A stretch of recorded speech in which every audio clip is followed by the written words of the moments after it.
कुमारी शैलजा कांग्रेस की सीनियर नेता है। वह 4 बार हरियाणा से लोकसभा सांसद रह चुकी हैं। यूपीए सरकार में मंत्री भी रह चुकी है। इसके अलावा 2014 के चुनाव में मिली हार के बाद कांग्रेस ने उन्हें राज्यसभा भेजा था। शैलजा हरियाणा कांग्रेस के प्रदेश अध्यक्ष की जिम्मेवारी भी संभाल चुकी हैं। प्रदेश अध्यक्ष रहते हुए उन्होंने पार्टी के ऊपर उठाने की भरपूर कोशिश की, लेकिन हुड्डा से उनकी तनातनी भी जग जाहिर रही। जबकि अब पार्टी ने उन्हें बड़ी जिम्मेदारी सौंपी है। उन्हें राष्ट्रीय अध्यक्ष खड़गे के द्वारा छत्तीसगढ़ का प्रभारी बनाया गया है, जिससे एक बार फिर से शैलजा का कद काफी बढ़ गया है। आज आपको कुमारी शैलजा से जुड़ी सारी बातें बताएंगे, वह जानकारियां देंगे जिनसे आज तक आप अनभिज्ञ थे। नमस्कार, स्वागत है एसएनए में, भारत आज का वो शो जो खबरों का विश्लेषण करता है और खबरें आप तक लेकर आता है।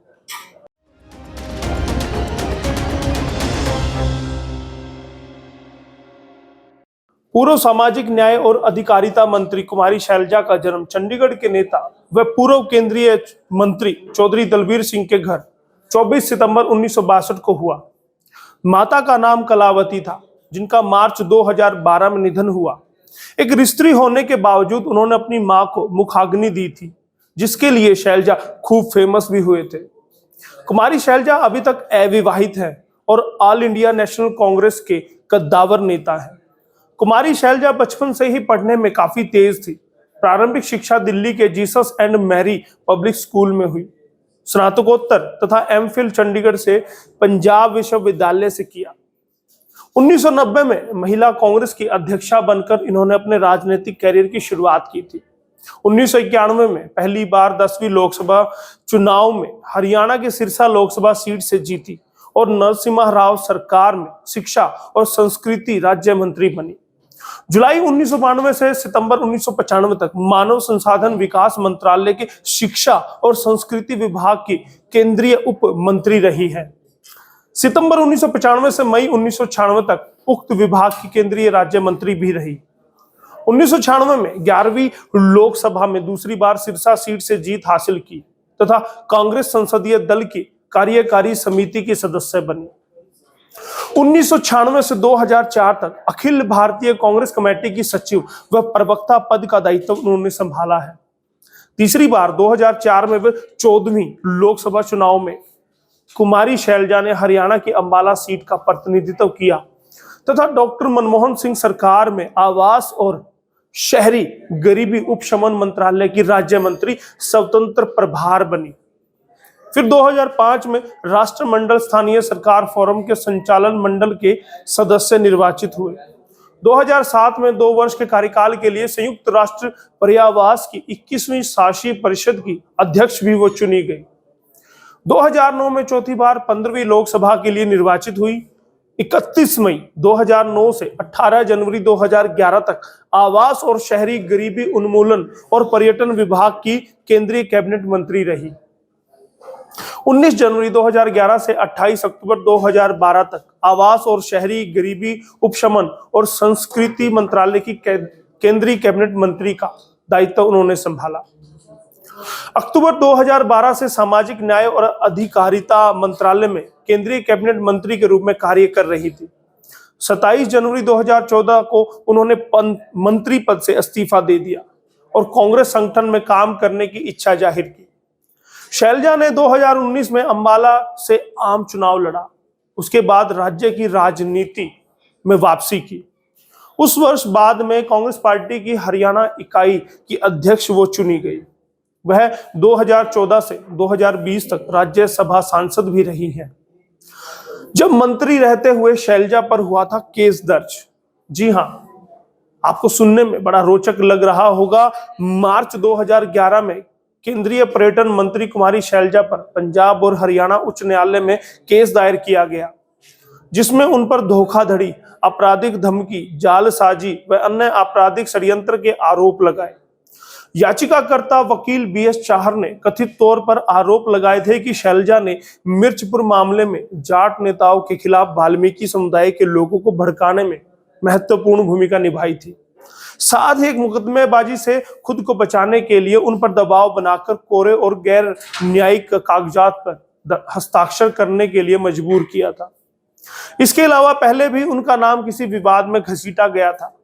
साल 2014 में जब शैलजा के दिल्ली स्थित निवास पर एक लाश मिली थी, तब काफी समय तक वह चर्चाओं में थी। हालांकि ये लाश उनकी नौकरानी के पति की थी और इस मामले में शैलजा के एक बावर्ची को गिरफ्तार भी किया गया था। महिला कांग्रेस से शुरू हुआ था कैरियर। कुमारी शैलजा बचपन से ही पढ़ने में काफी तेज थी। प्रारंभिक शिक्षा दिल्ली में हुई, उसके बाद उन्होंने स्नातकोत्तर और एमफिल पंजाब विश्वविद्यालय से किया, जैसा मैंने आपको बताया। बाद में 1990 में महिला कांग्रेस की अध्यक्ष बनकर शैलजा ने अपने राजनीतिक कैरियर की शुरुआत की।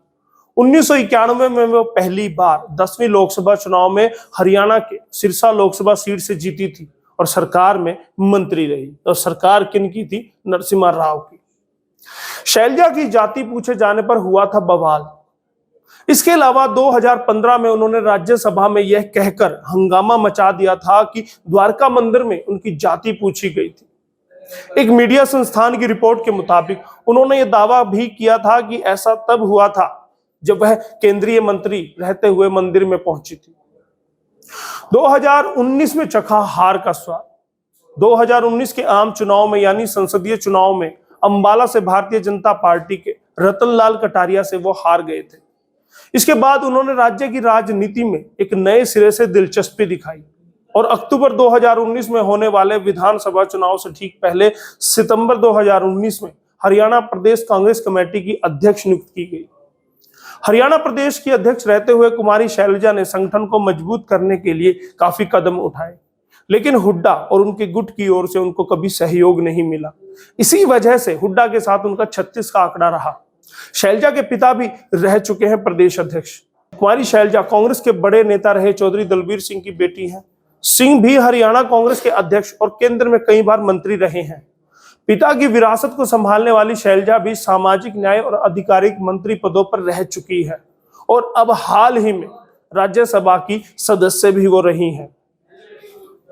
2022 जाते जाते बड़ी जिम्मेदारी शैलजा के कंधों पर डाल दी है कांग्रेस ने। कांग्रेस का राष्ट्रीय अध्यक्ष बनने के बाद मल्लिकार्जुन खड़गे ने पहली बार राष्ट्रीय स्तर पर बड़े बदलाव किए। उन्होंने कई राज्यों के प्रभारियों को बदल दिया, जिसमें सबसे ज्यादा अहम बदलाव कांग्रेस शासित छत्तीसगढ़ में हुआ। खड़गे ने छत्तीसगढ़ में पीएल पुनिया की जगह हरियाणा कांग्रेस की कद्दावर नेता कुमारी शैलजा को नया प्रभारी बनाया, जिसे 2023 में होने वाले विधानसभा चुनाव से जोड़कर देखा जा रहा है। अब आप सोचते होंगे कि कुमारी शैलजा को क्यों मिली इतनी बड़ी जिम्मेदारी। मल्लिकार्जुन खड़गे कुमारी शैलजा को बड़ी जिम्मेदारी देकर दरअसल शैलजा को चुनावी रणनीति बनाने में माहिर मानते हैं। माना जाता है कि वो चुनावी रणनीति बनाने में माहिर है। यही वजह मानी जा रही है कि उन्हें छत्तीसगढ़ का प्रभार दिया गया है। बता दें कि 2023 में छत्तीसगढ़ में विधानसभा चुनाव होने हैं। कांग्रेस अभी से चुनाव की तैयारियों में जुट गई है, जबकि विपक्षी पार्टी बीजेपी भी बुरी तैयारी कर रही है। ऐसे में शैलजा के आने से प्रदेश के अन्य संगठनों में बदलाव देखने को मिल सकता है, क्योंकि कुमारी शैलजा और भूपेश बघेल की जोड़ी प्रदेश में चुनावी साल में कुछ बड़े फैसले भी ले सकती है। आप कुमारी शैलजा को किस तरह से याद करते हैं और कितना उनको जानते थे, हमें जरूर बताइएगा। क्या एसएनए में दी जानकारी आपको रोचक लगी? हमें कमेंट करके जरूर बताइएगा और लगातार एसएनए से जुड़े रहिए और हमारे चैनल भारत आज को सब्सक्राइब जरूर कीजिएगा। बहुत बहुत धन्यवाद। एसएनए के लिए मैं यशपाल।